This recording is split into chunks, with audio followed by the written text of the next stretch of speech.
anak, basta. Gusto mo ba yung pinanood natin, The Magic of Christmas?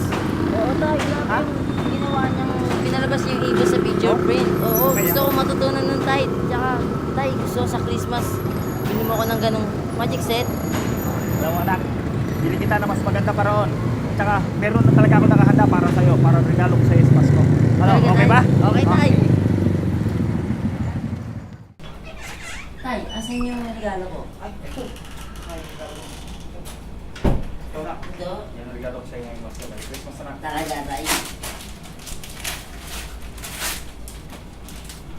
Magandaan mo, sira. Ayan.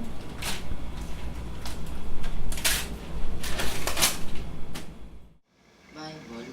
Oh, yan ang regalo ko sa'yo. Okay. Salamat, tay. Tulog na tayo.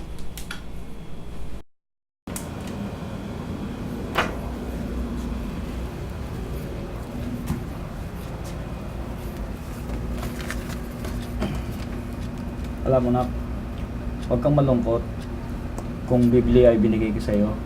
Kasi alam mo, dahil sa Bibliang ito natin nakita kung paano si Jesus Christ nabuhay.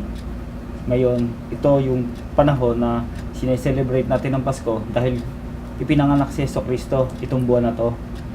Kaya tayo nagkaroon ng Christmas dahil kay Jesus Christ. So, ito yung kapanganakan ng Jesus na nagpapaalala sa atin na ngayong Pasko, dapat magmahalan tayo. Kaya itong Bible na ito, sana ingatan mo dahil ito ang magbibigay sa iyo ng kaligayahan sa buhay mo at para magkaroon ka ng Hesus Kristo sa puso mo. Sige anak, pahinga ka na.